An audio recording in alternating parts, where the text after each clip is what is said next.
तीखे आलू के पराठे बेचने वाली।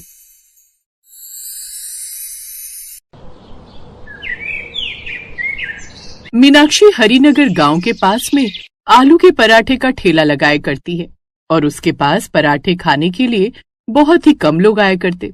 सुबह से शाम तक वो आलू के पराठे बेचा करती, लेकिन फिर भी उसकी इतनी कमाई नहीं हो पाती थी कि वो अपने परिवार का गुजारा चला सके। ऐसे ही आज के दिन में मीनाक्षी खुद से कहती है, मुझे कुछ भी समझ में नहीं आ रहा कि आखिर मैं कितनी भी कोशिश क्यों न कर लूं, हर बार मेरी हार क्यों होती है। कहते हैं मेहनत करने वालों की कभी हार नहीं होती। क्या मैं मेहनत नहीं करती? कितने महीने हो गए मुझे ये सोचकर ठेला लगाते हुए कि आज नहीं तो कल मेरी कमाई बहुत अच्छी होगी, लेकिन हर रात मेरे हाथ लगता है तो वो पैसा नहीं होता, वो सिर्फ और सिर्फ निराशा होती है। आखिर क्यों? मीनाक्षी ये बोलकर बहुत ज्यादा उदास हो जाती है और उसके बाद में अपना सारा सामान साफ करके, जो 2-4 ग्राहक आए थे और इधर उधर कूड़ा हुआ था, वो सारा साफ करके घर पहुंचती है। जैसे ही वो घर आती है, उसकी सास सावित्री उससे सवाल करती है, क्या बात है मीनाक्षी बहू, तेरे चेहरे की उदासी बता रही है कि आज भी तेरी कुछ ज्यादा खास कमाई नहीं हुई है। मैं तो कहती हूँ गांव के अंदर एक कपड़े की फैक्ट्री शुरू हुई है। अगर तेरी पराठे बेचकर अच्छी कमाई नहीं हो रही है तो मैं अपनी पड़ोसन से बात करके तेरी नौकरी वहां लगवा देती हूँ। नहीं माँ जी, आप तो जानती हैं कि जब वो मरे थे तो उन्होंने मुझसे वचन लिया था कि मैं कभी भी किसी और के यहाँ काम नहीं करूंगी और हमेशा अपना खुद का काम शुरू करूंगी। और मैं आलू के पराठे इसलिए बेचती हूँ क्योंकि इसमें लागत सबसे कम आती है। अच्छा ये सब छोड़, मैं जानती हूँ कि तेरे ठेले पर पराठे जरूर बचे होंगे, जा उन्हें लेकर आ जा। तू और मैं वही पराठे खाकर अपना पेट भर लेंगे, इसलिए मैंने आज खाना बनाया ही नहीं। मीनाक्षी को खुशी भी होती है कि उसकी सास इतनी ज्यादा समझदार है और बुरा भी लगता है क्योंकि उसकी सास जानती थी कि मीनाक्षी की कमाई ज्यादा नहीं हुई होगी और उसके ठेले पर पराठे बच गए होंगे। ऐसे कुछ दिन गुजरते हैं और एक दिन उसी के ठेले के सामने एक बहुत ही सुंदर दिखने वाली लड़की पायल ठेला लगाती है। उसने भी चाय और आलू के पराठे ही रखे हुए थे। वो इतनी सुंदर थी कि सिर्फ उसे देखने के लिए उसके ठेले पर भीड़ लगने लगती है। और ये सब कुछ देखते हुए मीनाक्षी उदास हो जाती है और खुद से कहती है, आखिर क्यों भगवान, क्यों आपको सारी परीक्षा मेरी ही लेनी है? अरे यहाँ पर तो मुश्किल से मैं ठेले का गुजारा निकाल पा रही थी और आपने मेरे सामने इतनी सुंदर प्रतिभागी लाकर खड़ी कर दी। अब मैं करूँ तो क्या करूँ?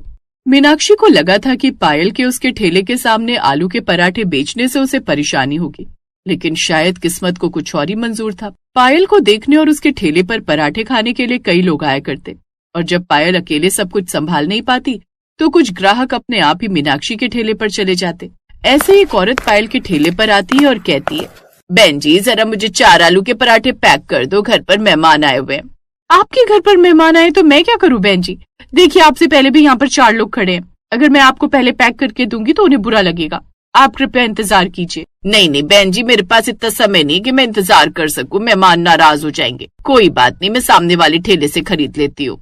वो औरत ये बोलकर अब मीनाक्षी के ठेले पर चली जाती है और उसे 4 पराठे पैक करके ले जाती है। ये सब कुछ देखकर मीनाक्षी को भी बहुत खुशी होती है क्योंकि अब जो भी ग्राहक इंतजार नहीं कर पाता या जो भी पायल को दूर से देखना चाहता, वो मीनाक्षी के ठेले पर खड़े होकर पराठे खा लिया करता और पायल को निहार भी लिया करता। इन सब चीजों से मीनाक्षी को बहुत फायदा हो रहा था। आज भी मीनाक्षी की इतनी कमाई हो गई थी कि उसका 1-2 दिन का गुजारा चल जाए, लेकिन वहीं पायल ये सब कुछ देखकर जल रही थी। वो खुद से कहती है, अब मैं अपनी पराठे बेचने की जगह को बदल नहीं सकती, लेकिन क्या करूं, यहाँ पर पराठे का ठेला लगाने से मुझसे ज्यादा तो इस सामने वाली पड़ोसन का भला हो रहा है। मुझे कुछ तो ऐसा करना ही होगा जिससे ये यहाँ पर पराठे बेचना छोड़ दे। अब ऐसा ही होता है। पायल एक आदमी को कुछ पैसे देती है और मौका पाकर वो मीनाक्षी के आलू के मिक्सर में ज्यादा लाल मिर्च मिलवा देता है। मीनाक्षी का भी इस बात पर ज्यादा ध्यान नहीं जाता और वो ज्यादा मिर्ची के आलू के पराठे बनाकर तैयार कर देती है। थोड़ी ही देर में जब सारे ग्राहक उसके मिर्ची के पराठे खाते हैं तो उन्हें वे बहुत पसंद आते हैं। आंटी आपके आलू के पराठे कितने अच्छे बने, मिर्ची वाले आलू के पराठे खाकर तो मजा आ गया। लोग तो नॉर्मल आलू के पराठे बनाते हैं, लेकिन जब हम इस ठंडे ठंडे दही के साथ ये मिर्ची वाले पराठे खा रहे हैं तो बहुत अच्छा लग रहा है। हाँ बेटा, वैसे तो मेरी जुबान को उम्र की वजह से कुछ महसूस ही नहीं होता, लेकिन तेरे ये मिर्ची वाले पराठे इस गर्मा गर्म कड़क चाय के साथ खाकर तो मजा ही आ गया। ऐसे ही पराठे बनाया कर। मीनाक्षी वैसे तो ये बात सुनकर हैरान रह जाती है क्योंकि उसे खुद नहीं पता था कि पराठे में इतनी मिर्ची है। तभी वो एक पराठा खुद खाकर देखती है और अपने मन में कहती है, हे भगवान, इतने तीखे आलू के पराठे! मैं तो इतनी मिर्ची कभी डालती नहीं हूँ। फिर ये क्या हो गया? इतने सालों से यहाँ पर आलू के पराठे बेचने का काम कर रही हूँ। ये भूल मुझसे तो नहीं हो सकती। जरूर ये किसी की चाल है, पर किसकी? मीनाक्षी ये बोलकर जब आसपास देखती है तो पायल उसे अपने ठेले से घूर रही होती है। उसका ध्यान अपने ग्राहकों पर कम और मीनाक्षी के ठेले पर ज्यादा होता है। ये सब कुछ देखकर बेचारी भोली भाली मीनाक्षी खुद से कहती है, हे भगवान, पायल इतनी अच्छी है कि उसको पता था कि मेरे पराठे नहीं बिक रहे और उसने मेरे आलू के मिक्सचर में मिर्च मिलवाई ताकि मेरे पास भी ग्राहक आ सके और मैं तीखे आलू के पराठे बेच सकूं। कितनी अच्छी है ये। मीनाक्षी समझ नहीं पाई कि सच में पायल ने यह सब कुछ उसका ठेला बंद करवाने के लिए किया था। लेकिन उस दिन के बाद तो मीनाक्षी की जैसे निकल पड़ी। जब वो शाम को घर आती है तो सावित्री उससे कहती है, ला बहू, जो तेरे आलू के पराठे बचे हैं वो दे दे। मैंने आज भी खाना नहीं बनाया है, उससे ही हम लोग गरम करके खा लेंगे। मीनाक्षी को बहुत खुशी होती है कि आज वो पहली बार अपनी सास को गलत साबित करके रहेगी। वो अपनी सास को बताती है कि आज उसके सारे आलू के पराठे बिक गए हैं और ये कैसे हुआ ये भी बताती है।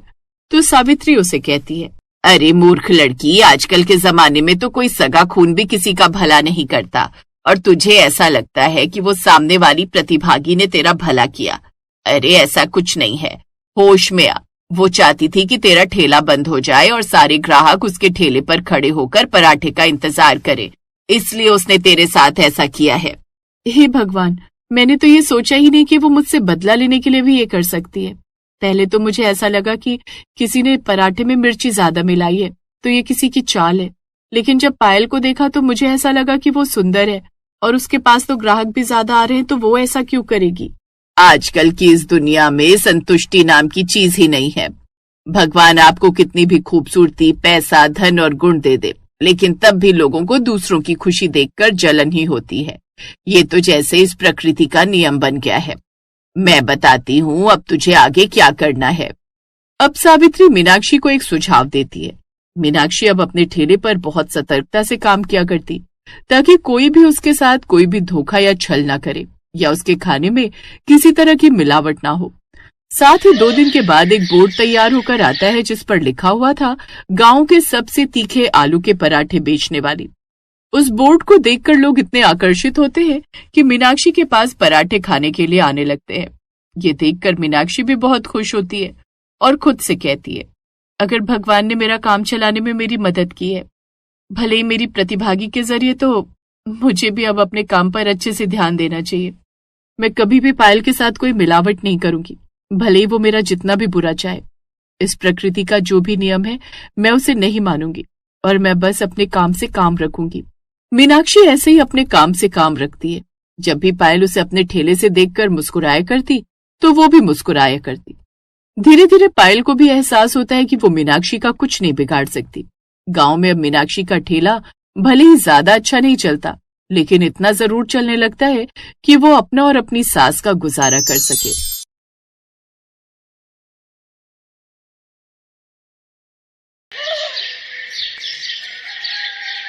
गरीब गुंजन सुबह जल्दी उठकर काफी सारे आलू के पराठे बना लेती है और उन्हें अपनी साइकिल पर रखकर बेचने निकल पड़ती है। आलू के पराठे, गर्मा गर्म करारी करारी चटपटे आलू के पराठे, मक्खन मारकर ले लो ले लो ले लो। गुंजन लगातार अपनी साइकिल पर आलू के पराठे बेचने के लिए आवाज लगा रही थी। उसकी आवाज सुनकर कुछ ग्राहक उसके पास आ जाते हैं। अरे गुंजन बहन, मुझे जल्दी से 2 आलू के पराठे दे दो। जी भाई साहब, बस जरा सा सब्र कीजिए, अभी लगा देती हूँ। गुंजन अपनी साइकिल रोककर खड़ी हो जाती है। ऐसे ही सामने बनी फैक्ट्री के मजदूर भी उसके पास आलू के पराठे खाने आते हैं। क्या मजेदार पराठे हैं गुंजन बहन, मेरे लिए 2 और लगा दो। हाँ हाँ, अभी लो। फिर दिन तक उसके सारे पराठे बिक जाते हैं। इसी तरह वो हर रोज आलू के पराठे बेचने निकल जाती है। उसके हाथ के पराठे सबको बड़े पसंद थे। इसी तरह वो हर रोज सुबह से शाम होने तक आलू के पराठे अपनी साइकिल पर घूम घूम कर गांव भर में बेचती थी। फिर शाम को थकी हारी वो अपने घर पहुंचती है, जहां उसके बूढ़े सास ससुर और अपाहिज पति उसका इंतजार कर रहे होते हैं। बहू आ गई तू? कब से मैं तेरी राह देख रही थी। घर में राशन खत्म हो गया है, अब खाने में क्या बनाएं? आप चिंता मत करिए माँ जी, आज जो कमाई हुई है उनमें से कुछ का मैं राशन ले आती हूँ और बाकी के बचे हुए पैसों से मैं आपकी दवाई भी ले आती हूँ। थकी हारी गुंजन थैला लेकर राशन लेने बाजार चली जाती है और वहीं से दवाई भी ले आती है। फिर घर आकर वो खाना बनाने लगती है कि देखती है कि आग जलाने के लिए लकड़ियां तो खत्म हो गई हैं। अरे, घर में तो लकड़ियां भी नहीं है, मुझे अभी जंगल जाकर लकड़ियां लानी होगी। गुंजन लकड़ियां लेने चली जाती है। कुछ देर बाद घर लौटकर वो सबके लिए खाना बनाती है, फिर सबको खाना परोस कर बर्तन धो देती है। इन्हीं सब में उसे रात का 1 बज जाता है। फिर 4 घंटे की नींद लेकर वो सुबह फिर जल्दी उठकर घर का सारा काम निपटाकर चूल्हे पर आलू के पराठे बनाकर तैयार कर लेती है। फिर अपनी साइकिल पर उन्हें बेचने निकल पड़ती है। आलू के पराठे, करारे करारे स्वादिष्ट आलू के पराठे ले लो। कुछ देर बाद वो बाजार में जाकर खड़ी हो जाती है। ये देख दूसरे फेरी वाले गुस्सा होने लगते हैं। जब से गुंजन आलू के पराठे बेचने लगी है तब से हमारा धंधा चौपट हो गया। पहले जो भीड़ हमारे ठेले पर रहा करती थी, अब वो सारी उसकी साइकिल के पास जाकर आलू के पराठे खाती है। बिल्कुल ठीक कहा तुमने मदन भाई, इस औरत ने तो हमारी कमाई आधी कर दी है। न जाने क्या जादू है इसके आलू के पराठों में। गुंजन के हाथों में कमाल का जादू था। वो बहुत ही बढ़िया आलू के पराठे बनाती थी। गुंजन का पति विजय दूसरे गांव में एक फैक्ट्री में काम करता था। उस गांव से आते जाते उसकी मुलाकात गुंजन से हुई। फिर दोनों में प्यार हुआ और दोनों ने शादी कर ली। शादी कर गुंजन माधोपुर गांव अपने ससुराल आ गई। उसके गांव में उसके बूढ़े सास ससुर थे। सब कुछ अच्छा चल रहा था। गुंजन और विजय भी एक दूसरे के साथ बहुत खुश थे। लेकिन एक रोज जब विजय दूसरे गांव से साइकिल से घर लौट रहा था, तभी उसकी टक्कर एक बस से हो गई, जिसमें विजय अपाहिज हो गया। तब से घर खर्च चलाने के लिए गरीब बहू गुंजन आलू के पराठे विजय की पुरानी साइकिल पर बेचने लगी। लेकिन गांव के कुछ फेरी वाले अब उससे जलने लगे और उन्होंने अब उसको सबक सिखाने की ठानी।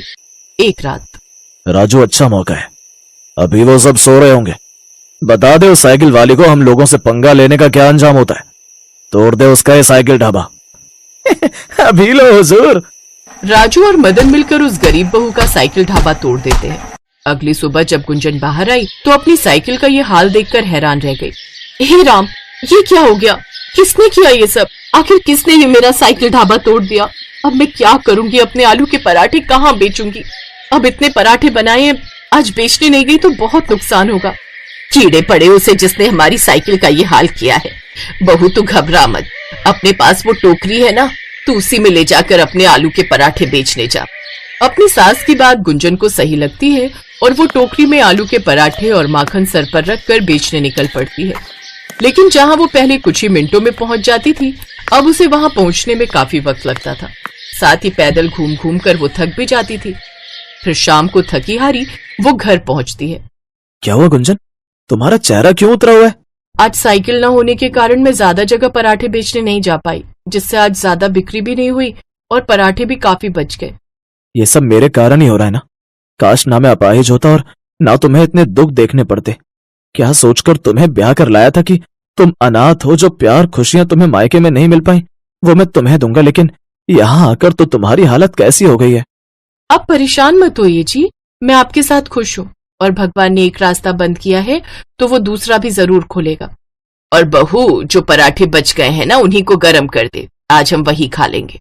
वो सब वही सुबह के बने हुए आलू के पराठे खाते हैं और सो जाते हैं। फिर अगले दिन वो फिर से आलू के पराठे बनाकर टोकरी में रखकर बेचने निकल जाती है।